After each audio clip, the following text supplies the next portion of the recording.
Back ಸಮೃದ್ಧಿ ಸದನ vlogs Kannada. ನಾನು ನಿರ್ಮಲ. ಬನ್ನಿ ಇವತ್ತಿನ ಒಂದು ವಿಡಿಯೋನ ಶುರು ಮಾಡ್ತಾ ಇದ್ದೀನಿ. ಸೊ ವ್ಲಾಗ್ ಅಲ್ಲ, ವಿಡಿಯೋ. ತುಂಬ ದಿನದಿಂದ ಮಾಡಬೇಕು ಅಂತ ಅಂದ್ಕೊಂಡಿದ್ದೆ.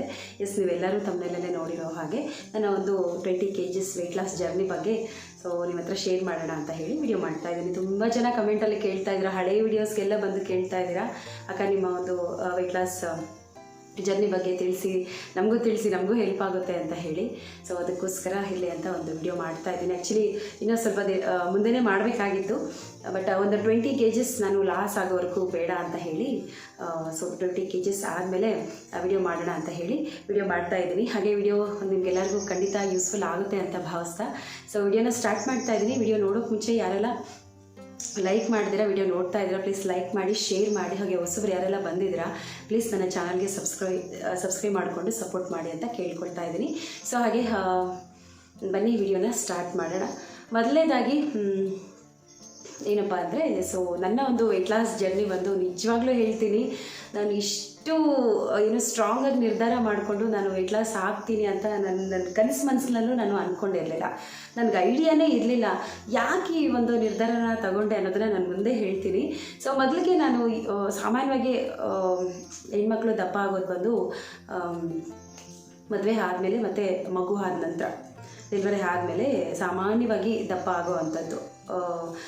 ಒಂದು ಏನು ಡೆಲಿವರಿ ಆದಮೇಲೆ ಟೈಮ್ ಕರೆಕ್ಟಾಗಿ ನಿದ್ದೆ ಇರೋದಿಲ್ಲ, ಮತ್ತು ಸರಿಯಾಗಿ ನಮಗೆ ಒಂದು ಏನು ಹೇಳ್ತಾರೆ ಪೌಷ್ಟಿಕ ಇರುವಂತಹ ಊಟನೂ ಸಹ ಕೊಡೋದಿಲ್ಲ. ಹೆಂಗೆ ಅಂದರೆ ಇವಾಗ ಸ್ವಲ್ಪ ಕಮ್ಮಿ ಆಗಿದೆ. ಆವಾಗೆಲ್ಲನೂ ಈ ಪಥ್ಯ ಇಡ್ತಾರೆ, ಬಾಣಂತಿ ಟೈಮಲ್ಲಿ ಪಥ್ಯ ಇಡೋವಂಥದ್ದು ಹಾಲು ಮತ್ತು ಅನ್ನ ಅಷ್ಟೇ.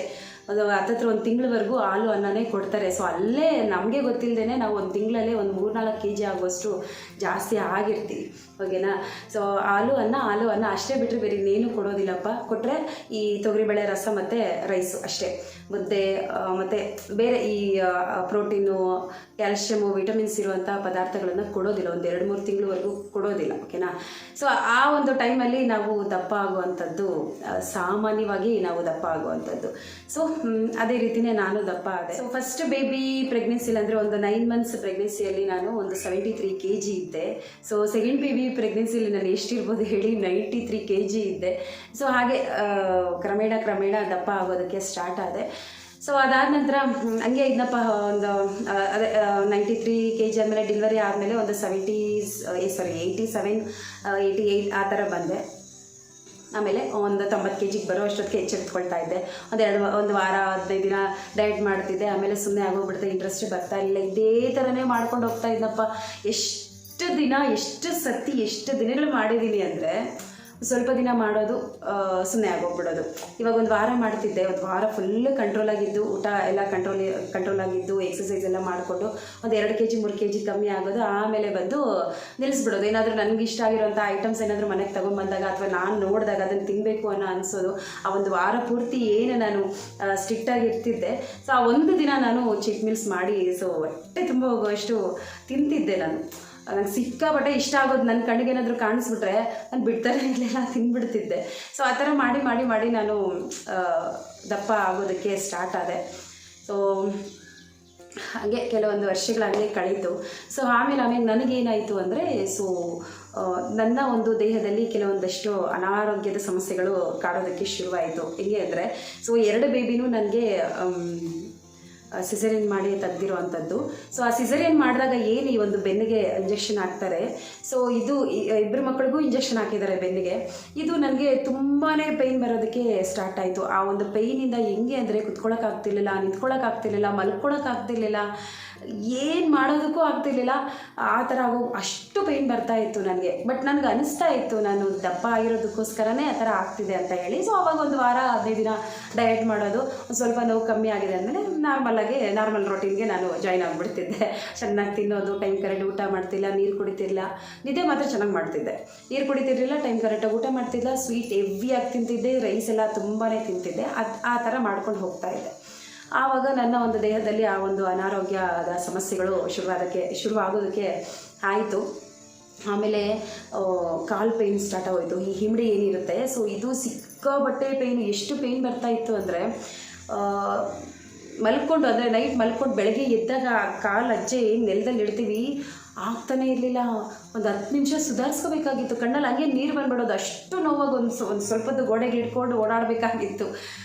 ಹಿಂಗೆ ಕುಂತ್ಕೊಂಡು ಓಡಾಡ್ತಿದ್ದೆ. ಸೊ ಅದೆಲ್ಲ ನನ್ನ ಒಂದು ವೆಯ್ಟ್ಗೆ 90 kg ಏನಿದೆ, ಸೊ ಆ ಒಂದು ವೆಯ್ಟ್ಗೆ ನನಗೆ ಆ ಥರ ಅನಿಸ್ತಾ ಇತ್ತು. ಸೊ ಆಮೇಲೆ ಆದರೂ ನಾನು ಒಂದು ಏನೋ ವೆಯ್ಟ್ ಲಾಸ್ ಮಾಡಬೇಕು ಅಂತ ನನಗೆ ಇಂಟ್ರೆಸ್ಟೇ ಬರ್ತಾ ಇರಲಿಲ್ಲ. ಯಾವಾಗ ನನಗೆ ಕೆಲವೊಂದು ಫಂಕ್ಷನ್ಗೆ ಹೋದಾಗ ನನ್ನ ಒಂದು ಫೋಟೋಸ್ನ ನಾನೇ ನೋಡಿಕೊಂಡಾಗ ನಾನೊಂದು ಫೋಟೋ ಹಾಕ್ತೀನಿ ನೋಡಿ, ನಮ್ಮ ಅತ್ತಿಗೆ ಒಂದು ಸೀಮಂತದಲ್ಲಿ ನಾನು ಯಾವ ರೀತಿ ಇದ್ದೀನಿ ಅಂತ ಹೇಳಿ. ಸೊ ನನ್ನ ಫ್ಯಾಮಿಲಿ ಫೋಟೋ, ಅಪ್ಪ ಅಮ್ಮ ಅಣ್ಣ ಅತ್ತಿಗೆ ಮತ್ತು ನಾನು, ನನ್ನ ತಮ್ಮ ಎಲ್ಲರೂ ಇದ್ದಾರೆ. ಸೊ ಅದರಲ್ಲಿ ನಾನು ಒಂದು ಲಾಸ್ಟಲ್ಲಿ ಒಂದು ಗ್ರೀನ್ ಕಲರ್ ಸ್ಯಾರಿ ಉಟ್ಕೊಂಡು ನಿಂತಿದ್ದೀನಿ. ನನ್ನ ಪಕ್ಕದಲ್ಲಿ ನಿಂತಿರೋದು ನನ್ನ ಅಮ್ಮ ನಿಂತಿರೋದು. ಸೊ ನಾನು ಅಮ್ಮ ಇಬ್ಬರು ನಿಂತಿದ್ದೀವಿ.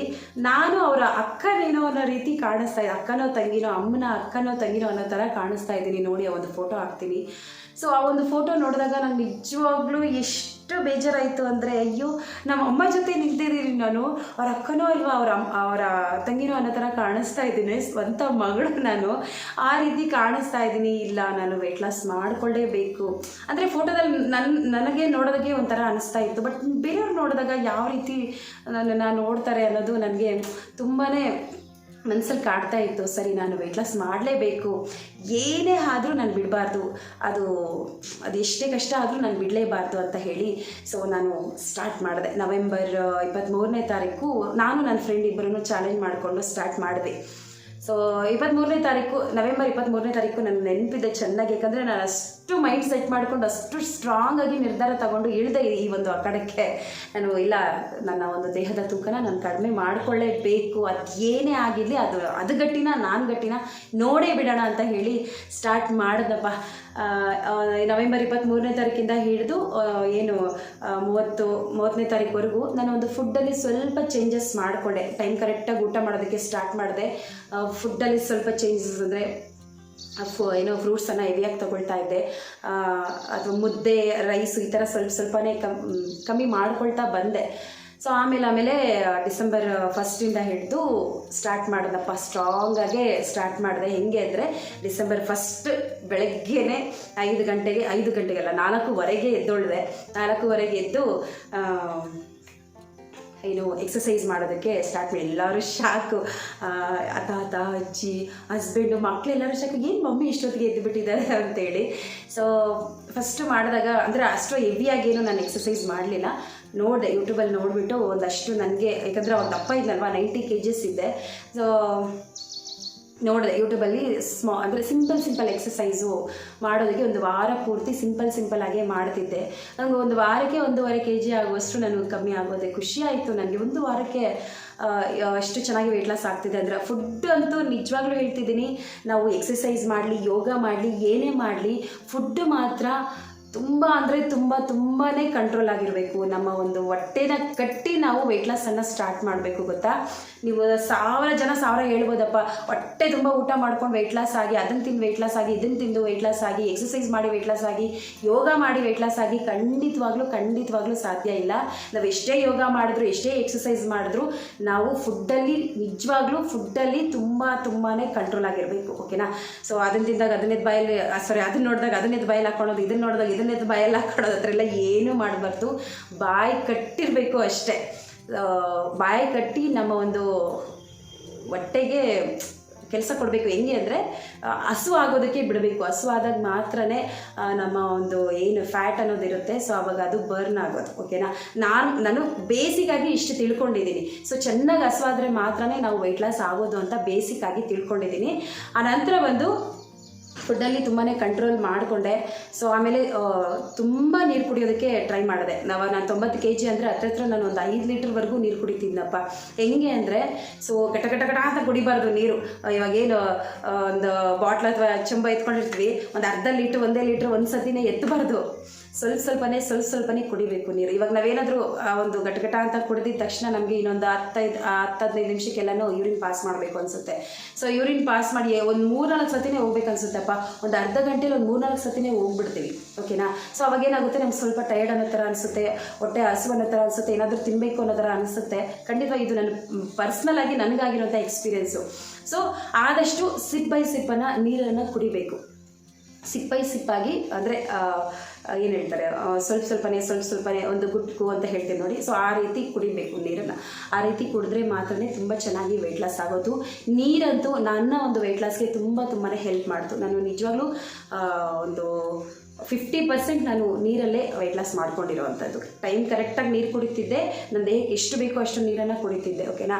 ಸೊ ಆ ನೀರು ಕುಡಿದಷ್ಟು ಯೂರಿನ್ ಪಾಸ್ ಮಾಡಬೇಕು ಅನ್ನೋ ಥರ ಅನಿಸ್ತಾ ಇತ್ತು. ಸೊ ಆದಷ್ಟು ಅದರಲ್ಲೇ ನಾನು ವೆಯ್ಟ್ ಲಾಸನ್ನು ಆಗೋದಕ್ಕೆ ಪ್ರಯತ್ನ ಪಟ್ಟೆ. ಆನಂತರ ಬಂದು ಫುಡ್ಡು. ಸೊ ಫುಡ್ಡಲ್ಲಿ ವೆಯ್ಟ್ ಲಾಸ್ ಆದೆ, ಫುಡ್ ಕಂಟ್ರೋಲಲ್ಲಿ ವೆಯ್ಟ್ ಲಾಸ್ ಆದೆ. ಸೊ ಇಷ್ಟು ಬೇಸಿಕಾಗಿ ನಾವು ತಿಳ್ಕೊಂಬಿಟ್ರೆ, ನಾನು ನಾರ್ಮಲಾಗಿ ನನ್ನ ಒಂದು ತಟ್ಟೆ ಯಾವ ರೀತಿ ಇದೆ ಅನ್ನೋದನ್ನು ನಾನು ತೋರಿಸಿದ್ದೀನಿ, ಸುಮಾರು ವಿಡಿಯೋಗಳಲ್ಲಿ ತೋರಿಸಿದ್ದೀನಿ, ಓಕೆನಾ. ಒಂದಷ್ಟು ಫ್ರೂಟ್ಸು, ಒಂದಷ್ಟು ವೆಜಿಟೇಬಲ್ಸು, ಒಂದಷ್ಟು ಊಟ, 3/4 ಭಾಗ ಹಣ್ಣು ತರಕಾರಿ ಆದರೆ 1/4 ಭಾಗ ಅಷ್ಟು ಊಟನ ತೊಗೊಳ್ತಾ ಇದ್ದೆ. ಆ ಥರ ಒಂದು ನನ್ನ ಫುಡ್ಡು ತೊಗೊಂಡು ನಾನೊಂದು ವಿಡಿಯೋ ಹಾಕಿದ್ದೀನಿ ನೋಡಿ, ಬೇಕಾದರೆ ನಾನು ಡಿಸ್ಕ್ರಿಪ್ಷನಲ್ಲಿ ಕೊಟ್ಟಿರ್ತೀನಿ. ನನ್ನ ಪ್ರಯತ್ನ ಯಾವ ರೀತಿ ಇತ್ತು ನನ್ನ ಒಂದು ವೆಯ್ಟ್ ಲಾಸ್ಗೆ ಅಂತ ಹೇಳಿ ಚಿಕ್ಕ ಪುಟ್ಟದಾಗಿ ಒಂದು 3-4 ನಿಮಿಷನೇನೋ ಒಂದು ವಿಡಿಯೋ ಹಾಕಿದ್ದೀನಿ, ಡಿಸ್ಕ್ರಿಪ್ಷನಲ್ಲಿ ಕೊಟ್ಟಿರ್ತೀನಿ, ಬೇಕಾದರೆ ನೋಡಿ ನನ್ನ ಒಂದು ಫುಡ್ಡು ಯಾವ ರೀತಿ ಇತ್ತು ಅಂತ. ಸೊ ಆ ರೀತಿ ತಗೊಂಡೆ. ಸ್ಟ್ರಾಂಗಾಗಿ ನಿರ್ಧಾರ ಮಾಡಿದ್ನಪ್ಪ. ಬಟ್ ಏನೋ ನಾನೊಂದು 20 kgs ಒಂದು 4 ತಿಂಗಳಲ್ಲಿ ಇಳಿಸಲೇಬೇಕು ಅಂತ ಹೇಳಿ ನಿರ್ಧಾರ ಮಾಡಿಬಿಟ್ಟಿದ್ದೆ. ಸೊ ಹಾಗೆ ಮೇಡಮ್, ಒಂದು ಸುಮಾರು ಜನ ಕೇಳ್ತಾ ಇದ್ರು, ಮೇಡಮ್ ನಮ್ಮ ಕ್ರೇವಿಂಗ್ಸ್ನ ನಾವು ಕಂಟ್ರೋಲ್ ಮಾಡ್ಕೊಳ್ಳೋದಕ್ಕಾಗ್ತಾಯಿಲ್ಲ, ಏನಾದರೂ ಟಿಪ್ಸ್ ಇದ್ದರೆ ಹೇಳಿ ಅಂತ ಹೇಳಿ. ನಿಜವಾಗ್ಲೂ ಕ್ರೇವಿಂಗ್ಸ್ನ ಕಂಟ್ರೋಲ್ ಮಾಡ್ಕೊಳ್ಳೋದಕ್ಕಾಗೋದಿಲ್ಲಪ್ಪ, ಬಟ್ ಕಂಟ್ರೋಲ್ ಮಾಡ್ಕೋಬೇಕು, ಓಕೆನಾ. ಸೊ ಆದಷ್ಟು ನನ್ನ ಪ್ರಕಾರ ಏನಂದರೆ, ನಮಗಿಷ್ಟ ಆಗಿರುವಂಥ ವಸ್ತುಗಳನ್ನು, ನಮಗಿಷ್ಟ ಆಗಿರುವಂಥ ತಿಂಡಿಗಳು, ಆಹಾರ ಪದಾರ್ಥಗಳನ್ನ ಆದಷ್ಟು ಮನೆಗೆ ತರೋದನ್ನು ಅವಾಯ್ಡ್ ಮಾಡಿ, ಓಕೆನಾ. ಸೊ ಆದಷ್ಟು ಮನೆಗೆ ತರೋದನ್ನು ಅವಾಯ್ಡ್ ಮಾಡಿಬಿಟ್ರೆ, ಸೊ ಇವಾಗ ಅದು ಇದ್ದರೆ ಮಾತ್ರ ನಮಗೆ ಅದು ತಿನ್ನಬೇಕು ಅಂತ ಅನಿಸುತ್ತೆ, ಓಕೆನಾ. ಇಲ್ಲ ಅಂದರೆ ಅದ್ರ ಮೇಲೆ ಗಮನನೇ ಹೋಗೋದಿಲ್ಲ ನಮಗೆ. ನಾನು ಆದಷ್ಟು ಯಾರಾದರೂ ಏನಾದರೂ ಮನೆಗೆ ತಿಂಡಿ ಏನಾದರೂ ತಂದಿದ್ರೆ ಆದಷ್ಟು ನಾನು ಬೇರೆಯವ್ರಿಗೆ ಕೊಟ್ಬಿಡ್ತಿದ್ದೆ. ನಾನು ಇಟ್ಕೊಳ್ತಾ ಇರಲಿಲ್ಲ. ಸೊ ಊರಿಗೆ ಕಳಿಸ್ಬಿಡ್ತಿದ್ನೋ, ಅಥವಾ ಯಾರಾದರೂ ಮಕ್ಕಳೇನಾದರೂ ಸಿಕ್ಕಿದಾಗ ಅಂಗಡಿ ಹತ್ರ ಬರ್ತಿದ್ರಲ್ವ, ಸೊ ಅವ್ರಿಗೆ ಕೊಟ್ಬಿಡ್ತಿದ್ದೆ. ಮಕ್ಕಳಿಗೆ ಎಷ್ಟು ಬೇಕೋ ಅಷ್ಟನ್ನು ಅವ್ರಿಗೆ ಕೊಟ್ಟು ಬೇರೆಯವ್ರಿಗೆ ಅದು ಕೊಟ್ಬಿಡ್ತಿದ್ದೆ. ಆದಷ್ಟು ಮನೇಲಿ ಇಡೋದಕ್ಕೆ ನಾನು ಇಡ್ತಾ ಇರಲಿಲ್ಲ, ನಾನು ಕೊಟ್ಬಿಡ್ತಿದ್ದೆ ಅವ್ರಿಗೂ ಇವ್ರಿಗೂ. ಆದಷ್ಟು ನಾನು ಅದೇ ಹೇಳೋದು. ಸೊ ನಿಮಗಿಷ್ಟ ಆಗಿರುವಂತಹ ತಿಂಡಿಗಳು, ನಿಮಗಿಷ್ಟ ಆಗಿರುವಂಥ ಆಹಾರಗಳು ಏನಾದರೂ ಇದ್ದರೆ, ಸೊ ಅದರಿಂದ ನಮ್ಮ ಒಂದು ದೇಹದ ತೂಕ ಜಾಸ್ತಿ ಆಗುತ್ತೆ ಅನ್ನೋದಾದರೆ, ಸೊ ಆದಷ್ಟು ಅದನ್ನು ಅವಾಯ್ಡ್ ಮಾಡಿಬಿಡಿ. ಅದು ಆದಷ್ಟು ನಮ್ಮ ಮನೆಯಿಂದ ಆಚೆಗಡೆ ಹೋಗ್ಬಿಟ್ರೇ ಒಳ್ಳೆಯದು, ಓಕೆನಾ. ಸೊ ಅದನ್ನು ತರೋದನ್ನು ಅವಾಯ್ಡ್ ಮಾಡಿ ಅಷ್ಟೇ. ಇನ್ನು ಅದಿದ್ದರೆ ಮಾತ್ರ ನಮಗೆ ತಿನ್ನಬೇಕು ಅಂತ ಅನಿಸುತ್ತೆ. ಸೊ ಆವಾಗ ಆ ಒಂದು ಕ್ರೇವಿಂಗ್ಸ್ ಏನು ಅಂತೀವಿ, ಸೊ ಅದನ್ನು ಕಂಟ್ರೋಲ್ ಮಾಡ್ಕೊಳ್ಳೋದಕ್ಕಾಗೋದಿಲ್ಲ. ಇಲ್ಲ ಅಂದರೆ ಸೊ ಅದು ಅದ್ರ ಮೇಲೆ ನಮ್ಮ ಗಮನನೇ ಹೋಗೋದಿಲ್ಲ. ಸೊ ಆದಷ್ಟು ಆ ರೀತಿ ಮಾಡಿ. ಆಮೇಲೆ ಸುಮಾರು ಜನ ಕಮೆಂಟ್ ಮಾಡಿದ್ರಕ್ಕ, ನಾನು ವೆಯ್ಟ್ ಲಾಸ್ ಮಾಡಬೇಕು, ಬಟ್ ನನಗೆ ಇಂಟ್ರೆಸ್ಟ್ ಬರ್ತಾ ಇಲ್ಲ ಅಂತ ಹೇಳಿ. ನಿಮ್ಗೆ ಆಗಿರೋ ಅವಮಾನಗಳನ್ನ ನೀವು ನೆನೆಸ್ಕೊಳ್ಳಿ ಅಪ್ಪ. ನೀವು ಆಗಿರೋ ಅವಮಾನಗಳನ್ನ ನೆನೆಸ್ಕೊಳ್ಳಿ. ನೀವು ಒಂದು ಸತಿ ನಿಮ್ಮ ಕನ್ನಡಿ ಮುಂದೆ ನಿಂತ್ಕೊಂಡು ನಿಮ್ಮ ಒಂದು ದೇಹನ ನೋಡ್ಕೊಳ್ಳಿ. ನಾವು ನಾರ್ಮಲಾಗಿ ಬಟ್ಟೆ ಹಾಕ್ಕೊಂಡು ನಮ್ಮ ಒಂದು ದೇಹನ ನೋಡ್ಕೊಳ್ಳಿ. ಯಾಕಂದರೆ ಇದು ನಾರ್ಮಲಾಗಿ ಎಲ್ಲರೂ ಹೆಣ್ಮಕ್ಳೇ ನೋಡ್ತಿದ್ರು ಅಂತ ನಾನು ಹೇಳ್ತಾ ಇದ್ದೀನಿ. ದಯವಿಟ್ಟು ಇದರಲ್ಲಿ ಯಾವುದೇ ರೀತಿಯಾದಂಥ ಒಂದು ಕೆಟ್ಟ ಉದ್ದೇಶ ಇಲ್ಲ, ಓಕೆನಾ. ಸೊ ನೀವೆಲ್ಲರೂ ಪಾಸಿಟಿವ್ ಆಗಿ ತಗೊಳ್ತೀರಿ ಅಂತ ಹೇಳ್ತಾ ಇದ್ದೀನಿ. ನಾರ್ಮಲಾಗಿ ನಾವು ಬಟ್ಟೆ ಹಾಕಿದಾಗ ನಮ್ಮ ಒಂದು ದೇಹ ಮಿರರಲ್ಲಿ ಯಾವ ರೀತಿ ಕಾಣುತ್ತೆ, ಸೊ ನಾರ್ಮಲಾಗಿ ನಾವು ಬಟ್ಟೆ ಇಲ್ಲದಾಗ ನೋಡಿದಾಗ ಯಾವ ರೀತಿ ಕಾಣಿಸುತ್ತೆ ಅನ್ನೋದನ್ನು ಒಂದು ಸತಿ ನೋಡ್ಕೊಳ್ಳಿ. ಅದು ಎಷ್ಟು ಇದ್ರಾಗಿರುತ್ತೆ ಅಂತ ಹೇಳಿ. ಸೊ ಆದಷ್ಟು ನಿಮ್ಮನ್ನು ನೀವು ನಿಮ್ಮ ದೇಹನ ನೀವು ಒಂದು ಸತಿ ನಿಮ್ಮ ಕನ್ನಡಿಯಲ್ಲಿ ನೋಡಿಕೊಂಡು ನಿಮಗೆ ಗೊತ್ತಾಗುತ್ತೆ ನಿಮ್ಮ ಒಂದು ಆಕಾರ ಯಾವ ರೀತಿ ಇದೆ ಅಂತ ಹೇಳಿ, ಓಕೆನಾ. ಸೊ ಆದಷ್ಟು ಇಂಟ್ರೆಸ್ಟ್ ಕೊಡಿ, ಅದ್ರ ಮೇಲೆ ಇಂಟ್ರೆಸ್ಟ್ ಕೊಡಿ. ಖಂಡಿತ ವೆಯ್ಟ್ ಲಾಸ್ ಆಗುತ್ತೆ, ಓಕೆನಾ. ಸ್ವಲ್ಪ ತಾಳ್ಮೆ ಇರಬೇಕಪ್ಪ. ತಾಳ್ಮೆ ಇದ್ರೇ ಇದರಲ್ಲಿ ಸಾಧ್ಯ. ಅಯ್ಯೋ ನಾನು ಮಾಡ್ತಾನೇ ಇದ್ದೀನಿ, ವೆಯ್ಟ್ ಲಾಸ್ ಆಗ್ತಾನೇ ಇಲ್ಲ, ಸ್ಟ್ರಕ್ ಆಗ್ತಿದೆ, ವೆಯ್ಟ್ ಗೇನ್ ಆಗ್ತಾ ಇದೆ, ಮತ್ತು ಏನೋ ಸ್ವಲ್ಪನೇ ಏನು ವೆಯ್ಟ್ ಲಾಸ್ ಆಗ್ತಿದೆ ಅಂತ ನೀವು ಮೈಂಡ್ಗೆ ಹಾಕ್ಕೊಂಡ್ರೆ ಖಂಡಿತವಾಗ್ಲೂ ನೀವು ಅದನ್ನು ಮಾಡೋದಕ್ಕೆ ಸಾಧ್ಯನೇ ಇಲ್ಲ, ಓಕೆನಾ. ಸೊ ಆದಷ್ಟು ತಾಳ್ಮೆ ಇರಬೇಕು. ಸ್ವಲ್ಪ ದಿನ ಟೈಮ್ ತೊಗೊಳ್ಳೋದು. ಇವಾಗ ನಾನು ಹತ್ತತ್ರ 5 ತಿಂಗಳಿಂದ ನಾನು ಪ್ರಯತ್ನ ಪಡ್ತಾ ಇರೋಂಥದ್ದು. ಸುಮಾರು 4 ತಿಂಗಳಿಗೆ ನಾನು 20 kg ಆಗೋಷ್ಟು ಕಮ್ಮಿ ಆದೆ. ಈ ಒಂದು ತಿಂಗಳು ಏನಿದೆ ಇದರಲ್ಲಿ ಅಬ್ಸರ್ವ್ ಮಾಡಿರ್ಬೋದು, ಒಂದು 15 ದಿನದಿಂದ ನಾನು ಆಟಾಡಿಸ್ತಿದ್ದೆ. 70ಇಂದ 69, 69ಇಂದ 70 ಇದೇ ರೀತಿಯೇ ಆಟಾಡಿಸ್ತಿದ್ದೆ ನನ್ನ ವೆಯ್ಟು. ಸೊ ಆದರೂ ಬಿಡೋದಿಲ್ಲ, ಅದೆಷ್ಟು ದಿನ ಟೈಮ್ ತಗೊಳ್ಳಿ. ಸೊ ಅಟ್ಲೀಸ್ಟ್ ಒಂದು 65ಗಾದರೂ ನಾನು ನಾರ್ಮಲ್ ವೆಯ್ಟ್ ಬರಲೇಬೇಕು ಅಂತ ನಾನು ಡಿಸೈಡ್ ಮಾಡಿಬಿಟ್ಟಿದ್ದೀನಿ. ಇದು ನನಗೆ ಸ್ವಲ್ಪ ಕಷ್ಟ ಆಗುತ್ತೆ. ಈ ಒಂದು 10 kg ಏನಿದೆ 70ಇಂದ 60 ಏನಿದೆ, ಇದು ನನಗೆ ತುಂಬಾ ಕಷ್ಟ ಆಗುತ್ತೆ. ಬಟ್ ಇರಲಿ, ಪರವಾಗಿಲ್ಲ, ಆದ್ರೂ ಬಿಡೋದಿಲ್ಲ, ನಾನು ಪ್ರಯತ್ನ ಪಡ್ತಾನೆ ಇರ್ತೀನಿ. ಸೊ ಇದು ನನ್ನ ಒಂದು ವೆಯ್ಟ್ ಲಾಸ್ ಜರ್ನಿ ಅಪ್ಪ. ಆದಷ್ಟು ಫೋನ್ ನೋಡಿಕೊಂಡು ನಾನು ಎಕ್ಸಸೈಸ್ ಮಾಡೋದಕ್ಕೆ ಸ್ಟಾರ್ಟ್ ಮಾಡಿದೆ, ಯೋಗ ಮಾಡಿದೆ. ಸ್ವಲ್ಪನೇ ನನ್ನ ದೇಹ ಫ್ಲೆಕ್ಸಿಬಲ್ ಆಗೋದಕ್ಕೆ ಸ್ಟಾರ್ಟ್ ಆಯಿತು. ಫಸ್ಟು ಮಾಡಿದಾಗ ಸುಸ್ತಾಗ್ತಿದ್ದು, ತುಂಬಾ ಒಂದು ಬ್ರೀತಿಂಗು ಏನು ಜಾಸ್ತಿ ಎಕ್ಸಸೈಸ್ ಯೋಗ ಮಾಡಿದಾಗ ಬ್ರೀತ್ ಮಾಡೋದಕ್ಕೆ ಆಗ್ತಿರ್ಲಿಲ್ಲ, ಏನು ಅನ್ನೋ ಥರ ಅನಿಸ್ತಾ ಇತ್ತು. ಆ ಥರ ಒಂದು ಬ್ರೀತ್ ಮಾಡುವಾಗ ಟಯರ್ಡ್ ಆಗ್ತಾ ಇತ್ತು, ನನಗೆ ಬಿಡ್ತಾ ಇರಲಿಲ್ಲ. ನಾನು ಸಣ್ಣ ಆಗಲೇಬೇಕು ಅಂತ ನಾನು ಸ್ಟ್ರಾಂಗಾಗಿ ನಿರ್ಧಾರ ಮಾಡಿಕೊಂಡು ಮಾಡಿದೆ. ಖಂಡಿತವಾಗ್ಲೂ ಸಾಧ್ಯ ಆಗುತ್ತೆ. ನೀವು ಯಾರ್ಯಾರೆಲ್ಲ ಅಂದ್ಕೊಂಡಿದ್ದೀರಾ, ಖಂಡಿತ ಪ್ರಯತ್ನ ಪಡಿ, ಜಸ್ಟ್ ಪ್ರಯತ್ನ ಪಡಿ. ಆ ಪ್ರಯತ್ನ ಅನ್ನೋದು ನಿಮ್ಮನ್ನು ಒಂದು ಗುರಿ ಕಡೆಗೆ ಕರ್ಕೊಂಡು ಹೋಗುತ್ತೆ, ಗೊತ್ತಾ? ಪ್ರಯತ್ನ ಪಟ್ಟರೆ ಖಂಡಿತ ಸಾಧ್ಯ ಆಗುತ್ತೆ. ನಾನು ಹಳೆ ವಿಡಿಯೋಸಲ್ಲಿ ನೋಡಿ ನನಗೆ ಇವಾಗ ಶಾಕು, ನನ್ನ ಫೇಸಲ್ಲಿ ಹಿಂಗಿರ್ತಾ ಇತ್ತು, ಗೊತ್ತಾ? ಇದೆಲ್ಲ ಡಬಲ್ ಚಿನ್ ಏನಿತ್ತು ಹಿಂಗಿರ್ತಾ ಇತ್ತು. ಇವಾಗ ನನ್ನ ಒಂದು ಫೇಸಲ್ಲಿ ಒಂದು ರೀತಿ ಚೆನ್ನಾಗಿದೆ ನೋಡೋದಕ್ಕೆ ಅಂತ ಒಂದು ನನ್ನ ಅನಿಸಿಕೆ. ನೋಡೋಣ ಏನಾಗುತ್ತೋ ಮುಂದೆ, ನನಗೆ ಗೊತ್ತಿಲ್ಲ.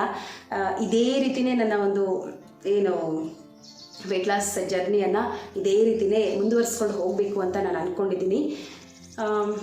ನೋಡೋಣ ಮುಂದೆ ಏನೇನೆಲ್ಲ ಆಗುತ್ತೆ, ಏನಾಗುತ್ತೆ. ಇದಪ್ಪ ನನ್ನ ಒಂದು ವೆಯ್ಟ್ ಲಾಸ್ ಜರ್ನಿ. ನನ್ನ ಫುಡ್ಡಲ್ಲಿ ಕಂಟ್ರೋಲ್ ಮಾಡ್ಕೊಳ್ತಿದ್ದೆ, ಎಕ್ಸಸೈಸ್ ಮಾಡ್ತಿದ್ದೆ, ಹೆವಿಯಾಗಿ ನೀರು ಕುಡಿತಿದ್ದೆ, ಸ್ವೀಟ್ ಬಿಟ್ಟಿದ್ದೆ, ರೈಸ್ ಬಿಟ್ಟಿದ್ದೆ. ರೈಸ್ ಅಂದರೆ ಕಂಪ್ಲೀಟಾಗಿ ನಾನು ರೈಸ್ ಬಿಟ್ಟಿರಲಿಲ್ಲ. ಯಾವಾಗಾದರೂ ಫಂಕ್ಷನ್ ಅಲ್ಲ ಅಥವಾ ಏನಾದರೂ ತಿನ್ನಬೇಕು ಅಂತ ಅನ್ನಿಸ್ದಾಗ ಒಂದು ಸ್ವಲ್ಪ ರೈಸನ್ನು ತಿಂತಾ ಇದ್ದೆ, ಹೆವಿಯಾಗಿ ತಿಂತಾ ಇರಲಿಲ್ಲ. ಸೊ ಹೆವಿಯಾಗಿ ತಿನ್ಬಿಡ್ತೀನಿ ಅಂದ್ಬಿಟ್ಟೆ ನಾನು ಫುಲ್ಲು ಅದನ್ನು ನಿಲ್ಲಿಸೇ ಬಿಟ್ಟಿದ್ದೆ. 1-2 ತಿಂಗಳು ನಾನು ಸ್ವೀಟ್ ಅನ್ನೋದೇ ತೊಗೊಂಡಿಲ್ಲ, ಗೊತ್ತಾ? 1-2 ತಿಂಗಳು ಏನು ಸ್ವೀಟ್ ತೊಗೊಂಡಿಲ್ಲ. ಸೊ ಆವಾಗಲೇ ನಾನು ಹತ್ತತ್ರ ಒಂದು 14 kg ಆಗುವಷ್ಟು 2 ತಿಂಗಳಿಗೆ ನಾನು ಕಮ್ಮಿ ಆಗೋದೆ. 2.5 ತಿಂಗಳಿಗೆಲ್ಲ ನಾನು 17 kg ಆಗುವಷ್ಟು ಕಮ್ಮಿ ಆಗೋದೆ, ಗೊತ್ತಾ? ಅಷ್ಟು ಚೆನ್ನಾಗಿ ವೆಯ್ಟ್ ಲಾಸ್ ಆಯಿತು ಸ್ವೀಟು ರೈಸು ಬಿಟ್ಟಿದ್ದಕ್ಕೆ. ಕೆಲವೊಂದಷ್ಟು ಜನ ಕಮೆಂಟ್ ಮಾಡ್ಬೋದು, ಸ್ವೀಟ್ ಏನೋ ರೈಸು ತಿಂದ್ಕೊಂಡೇ ನಾವು ವೆಯ್ಟ್ ಲಾಸ್ ಆಗ್ತಿದ್ದೀವಿ ಅಂತ ಹೇಳಿ. ಅದು ನಿಮ್ಮ ಇಷ್ಟನಪ್ಪ, ಓಕೆನಾ? ಸೊ ನಮ್ಗೆ ಅದು ಅಡ್ಜಸ್ಟ್ ಆಗಲಿಲ್ಲ, ಸೊ ಅದಕ್ಕೋಸ್ಕರ ನಾನು ಹೇಳ್ತಾ ಇರೋವಂಥದ್ದು, ಓಕೆನಾ? ಸೊ ಆದಷ್ಟು ಬಾಯ್ಲ್ಡ್ ರೈಸನ್ನು ತೊಗೊಳ್ಳಿ, ಮತ್ತು ಗೋಧಿ ನುಚ್ಚು ರೈಸ್ ತೊಗೊಳ್ಳಿ, ಮುದ್ದೆ ತಿನ್ನಿಯಪ್ಪ. ಮುದ್ದೆ ಅಷ್ಟು ಆರೋಗ್ಯವಾದಂತಹ ವೆಯ್ಟ್ ಲಾಸ್ ಊಟ ಬೇರೊಂದಿಲ್ಲ, ಓಕೆನಾ? ವಾರಕ್ಕೊಂದ್ಸತಿ ಲಿಕ್ವಿಡ್ ಡಯಟನ್ನು ಮಾಡಿ. ಲಿಕ್ವಿಡ್ ಡಯಟ್ ಮಾಡೋದ್ರಿಂದ ತುಂಬ ಚೆನ್ನಾಗಿ ವೆಯ್ಟ್ ಲಾಸ್ ಆಗುತ್ತೆ, ಮತ್ತು ಜೀರ್ಣಶಕ್ತಿ ತುಂಬ ಚೆನ್ನಾಗಾಗುತ್ತೆ, ಬಾಡಿ ತುಂಬ ಆ್ಯಕ್ಟಿವ್ ಆಗಿರುತ್ತೆ. ಸಾಕಷ್ಟು ಬೆನಿಫಿಟ್ಸ್ ಇದ್ದಾವೆ ಆದಷ್ಟು ಏನೋ ಲಿಕ್ವಿಡ್ ಡಯಟ್ ಮಾಡೋದ್ರಿಂದ, ಓಕೆನಾ? ಸೊ ಮಾಡಿ, ಓಕೆನಾ? ಇಷ್ಟು ನನ್ನ ಸಿಂಪಲ್ ವೆಯ್ಟ್ ಲಾಸ್ ಸ್ಟೆಪ್. ನಾರ್ಮಲಾಗಿ ನಾನು ಏನೋ ಯಾವುದೇ ರೀತಿಯಾದಂತಹ ಸಿಂಪಲ್ ನನ್ನ ವೆಯ್ಟ್ ಲಾಸ್ ಜರ್ನಿ ನ್ಯಾಚುರಲಾಗೇ ಮಾಡಿದ್ದೀನಿ, ನ್ಯಾಚುರಲಾಗೇ ವೆಯ್ಟ್ ಲಾಸ್ ಆಗಿದ್ದೀನಿ. ಒಂದು 20-21 kgವರೆಗೂ ವೆಯ್ಟ್ ಲಾಸ್ ಆಗಿದ್ದೀನಿ. ಸೊ ಪ್ರೆಸೆಂಟ್ ನನ್ನ ವೆಯ್ಟ್ ಬಂದು 69.70, 80, 90 ಇದರಲ್ಲೇ ತೋರಿಸ್ತಾ ಇದೆ. ಅಂದರೆ 69.800, 900 ಆ ರೀತಿ ತೋರಿಸ್ತಾ ಇದೆ. ನೋಡೋಣ, ಟ್ರೈ ಮಾಡ್ತಾನೆ ಇರ್ತೀನಿ. ಹಾಗೆ ನಂತರ ಬಂದು ಏನು ಹೇಳೋಣ ಅಂತ ಅಂದ್ಕೊಂಡೆ. ಸೊ ಇದಾಗಿದ್ದಪ್ಪ ನನ್ನ ಒಂದು ವೆಯ್ಟ್ ಲಾಸ್ ಜರ್ನಿ. ಸೊ ಆದಷ್ಟು ವೆಯ್ಟ್ ಲಾಸ್ ಮಾಡುವಾಗ ಟೈಮ್ ಕರೆಕ್ಟಾಗಿ ಫಾಲೋ ಮಾಡಬೇಕು. ಇದಂತೂ ಮೋಸ್ಟ್ ಇಂಪಾರ್ಟೆಂಟ್, ಟೈಮ್ ಮ್ಯಾನೇಜ್ ಮಾಡುವಂಥದ್ದು. ಟೈಮ್ ಕರೆಕ್ಟಾಗಿ ನಾವು ಊಟ ಮಾಡುವಂಥದ್ದು. 11:30 ಬೆಳಗ್ಗೆ ಒಂದು 9 ಗಂಟೆಗೆ ನಾನು ಹ್ಯಾಶ್ ಕಟ್ ಜ್ಯೂಸ್ ತೊಗೊಳ್ತಿದ್ದೆ. ಆನಂತರ ಬಂದು 11:30ಗೆ ಅದೇ ಹ್ಯಾಶ್ ಕಟ್ ಜ್ಯೂಸ್, ಒಂದು detox drink. Hash cut juice ಅಂತಲೇ ಅಲ್ಲ, ಬೇರೆ ನಾನು ಕೆಲವೊಂದಷ್ಟು ಜ್ಯೂಸ್ ಎಲ್ಲ ತೋರಿಸಿದ್ದೀನಲ್ವ, ಸೊ ಆ ಥರ ಯಾವುದಾದ್ರೂ ಒಂದು ಜ್ಯೂಸನ್ನು ಮಾಡ್ಕೊಳ್ತಿದ್ದೆ. ಒಂದು 11:30 ಕರೆಕ್ಟಾಗಿ ನಾನು ಊಟ ತೊಗೊಳ್ತಿದ್ದೆ. ನಾನು ಊಟದಲ್ಲಿ ನಾನು ಹೇಳಿದ್ದೆಲ್ಲ 3/4 ಭಾಗ ತರಕಾರಿ ಹಣ್ಣು, 1/4 ಭಾಗ ಆಗುವಷ್ಟು ಊಟ ತೊಗೊಳ್ತಿದ್ದೆ. ಆನಂತರ ಬಂದು ಆ ಒಂದು 11:30ಯಿಂದ ಹಿಡಿದು ಏನು 3 ಗಂಟೆ 4 ಗಂಟೆ ಇದೆ. ಸೊ ಆ ಒಂದು ಟೈಮಲ್ಲಿ ನಾನು ಯಾವುದೇ ರೀತಿಯಾದಂಥ ಊಟ ತೊಗೊಳ್ತಾ ಇರಲಿಲ್ಲ. ಸೊ ನೀರು ಚೆನ್ನಾಗಿ ಕುಡಿತಿದ್ದೆ. ಆ ಒಂದು ಟೈಮಲ್ಲಿ ನೀರು ಮಾತ್ರ ಚೆನ್ನಾಗಿ ಕುಡಿತಿದ್ದೆ. ಮತ್ತು ನಾನು 4 ಗಂಟೆಗೆ ಹಸುವನ್ನೋ ಥರ ಅನಿಸ್ತಾ ಇತ್ತು. ಸೊ ಆ ಒಂದು ಟೈಮಲ್ಲಿ ನಾನು ಏನಾದರೂ ಡ್ರೈ ಫ್ರೂಟ್ಸು, ಒಂದು ಏನಾದರೂ ಪುಟ್ಟದಾಗಿರುವಂಥ ಒಂದು ಹಣ್ಣು ಏನಾದರೂ ತೊಗೊಳ್ತಿದ್ದೆ. ನಂತರ ಬಂದು ಒಂದು 5:15ಗೆ ನಾರ್ಮಲಾಗಿ ಊಟ ತೊಗೊಳ್ತಾ ಇದ್ದೆ. ಒಂದು ವೇಳೆ ನಾನು ಬೆಳಗ್ಗೆ ತಿಂದಿರೋದು ಏನಾದರೂ ಹೆವಿ ಆಗಿದ್ದರೆ, ಸೊ ಸಾಯಂಕಾಲ ನಾನು ಲೈಟಾಗಿ ತೊಗೊಳ್ತಾ ಇದ್ದೆ. ಬೆಳಗ್ಗೆ ಏನಾದರೂ ಲೈಟಾಗಿ ತೊಗೊಂಡಿದ್ರೆ ಸಾಯಂಕಾಲ ಸ್ವಲ್ಪ ಹೆವಿಯಾಗಿ ತೊಗೊಳ್ತಾ ಇದ್ದೆ. 5:30 ಅಷ್ಟು 6 ಗಂಟೆ ಒಳಗಡೆ ನನ್ನ ಊಟನ ನನ್ನ ಒಂದು ಡಿನ್ನರ್ನ, ನನ್ನ ರಾತ್ರಿ ಊಟನ ನಾನು ಮುಗಿಸ್ಕೊಳ್ಬಿಡ್ತಿದ್ದೆ. ಮತ್ತೆ ಒಂದು 6 ಗಂಟೆಯಿಂದ ಹಿಡಿದು ಏನು ಬೆಳಗ್ಗೆ 9 ಗಂಟೆವರೆಗೂ ಇದೆ, ಸೊ ಆ ಒಂದು ಸರ್ಕಲಲ್ಲಿ ನಾನು ಯಾವುದೇ ರೀತಿಯಾದಂಥ ಊಟನ ತೊಗೊಳ್ತಾ ಇರಲಿಲ್ಲ. ಮತ್ತೆ 9 ಗಂಟೆಗೆ #ಜ್ಯೂಸ್ ಅಥವಾ ಡಿಟಾಕ್ಸ್ ಡ್ರಿಂಕ್ ಏನೋ ಒಂದು ತಗೊಂಡು ಮತ್ತೆ 11:30ಗೆ ಬೆಳಗ್ಗೆ ಊಟ ಮಾಡ್ತಿದ್ದೆ. ಇದು ನನ್ನ ನಾರ್ಮಲ್ ಆಗಿ ನನ್ನ ರೊಟೀನು, ನನ್ನ ವೆಯ್ಟ್ ಲಾಸ್ ರೊಟೀನು ಆ ರೀತಿ ಇತ್ತು. ಸೊ ಖಂಡಿತ ನಿಮ್ಮೆಲ್ಲರಿಗೂ ಅರ್ಥ ಆಗಿದೆ ಅಂತ ಅಂದ್ಕೊಳ್ತೀನಿ. ಸಿಂಪಲಾಗಿ ಮಾಡ್ಬೋದಪ್ಪ, ಯಾವುದೇ ರೀತಿಯಾದಂಥ ಡಯಟಿಷನ್ಸ್ ಕೋಚ್ ಬೇಕಾಗಿಲ್ಲ, ಜಿಮ್ಗೆ ಹೋಗಬೇಕಾಗಿಲ್ಲ, ಅಥವಾ ಬೇರೆಯವ್ರ ಸಲಹೆಗಳು ಏನೂ ಬೇಕಾಗಿಲ್ಲ. ಸಿಂಪಲಾಗಿ ಇಷ್ಟು ಬೇಸಿಕಾಗಿ ತಿಳ್ಕೊಂಬಿಟ್ರೆ ಆಟೋಮೆಟಿಕ್ ವೆಯ್ಟ್ ಲಾಸ್ ಆಗೋಗ್ಬಿಡ್ತೀವಿ. ಫಸ್ಟ್ ಸ್ಟಾರ್ಟ್ ಮಾಡೋರು ಹತ್ತತ್ರ ಒಂದು 7 ರಿಂದ 8 kg ಸ್ಟ್ರಿಕ್ಟಾಗಿ ನೀವು ಫಾಲೋ ಮಾಡಿದ್ದೀರಾ ಅಂದರೆ 1 ತಿಂಗಳಿಗೆ 7 ರಿಂದ 8 kg ಆಗೋಷ್ಟು ವೆಯ್ಟ್ ಲಾಸ್ ಮಾಡ್ಕೊತೀರಾ. ಓಕೆನಾ? ಸೊ ಸಿಂಪಲಾಗಿ ವೆಯ್ಟ್ ಲಾಸ್ ಆಗ್ಬೋದು, ಬಟ್ ಕಾಯಬೇಕು ಅಷ್ಟೇ. ಓಕೆನಾ? ನಾವು 1 ತಿಂಗಳಿಗೆ 10 kg ಕಮ್ಮಿ ಆಗ್ಬೋದು, 20 kg ಕಮ್ಮಿ ಆಗಬೇಕು ಅಂತ ಏನಾದರೂ ಟ್ರೈ ಮಾಡಿದ್ರೆ ಅಂದರೆ ಅದು ನಿಮ್ಮ ಆರೋಗ್ಯದ ಮೇಲೆ ಕೆಟ್ಟ ಪರಿಣಾಮ ಬೀರುತ್ತೆ. ಲೇಟ್ ಆದ್ರೂ, ಸೊ ನಿಧಾನ ಆದ್ರೂ ಆರೋಗ್ಯವಾಗಿ ವೆಯ್ಟ್ ಲಾಸ್ ಆಗೋಣ. ಓಕೆನಾ? ಇದಾಗಿತ್ತು ನನ್ನ ಒಂದು ವೆಯ್ಟ್ ಲಾಸ್ ಜರ್ನಿ. ಈ ವಿಡಿಯೋ ಇಷ್ಟ ಆದರೆ ಪ್ಲೀಸ್ ಲೈಕ್ ಮಾಡಿ, ಶೇರ್ ಮಾಡಿ, ಕಮೆಂಟ್ ಹಾಕಿ. ಯಾರೆಲ್ಲ ವೆಯ್ಟ್ ಲಾಸ್ ಮಾಡಬೇಕು ಅಂತ ಅಂದ್ಕೊಂಡಿದ್ರೆ ಪ್ಲೀಸ್ ನನಗೆ ಕಮೆಂಟ್ ಮೂಲಕ ತಿಳಿಸಿ. ನನಗೆ ಗೊತ್ತಿರೋ ಅಷ್ಟು ನೀವು ಕೇಳುವಂಥ ಪ್ರಶ್ನೆಗಳಿಗೆ ನಾನು ಉತ್ತರ ಕೊಡ್ತೀನಿ. ಓಕೆನಾ? ಹೊಸದು ನೋಡ್ತೀರಿ ಪ್ಲೀಸ್ ಸಬ್ಸ್ಕ್ರೈಬ್ ಮಾಡ್ಕೊಂಡು ಸಪೋರ್ಟ್ ಮಾಡಿ. ಮತ್ತಷ್ಟು ಇಂಟ್ರೆಸ್ಟಿಂಗ್ ವಿಡಿಯೋಗಳೊಂದಿಗೆ ಖಂಡಿತವಾಗ್ಲೂ ಭೇಟಿ ಆಗ್ತೀನಿ. ಅಲ್ಲಿವರೆಗೂ thank you for the watching. Bye bye.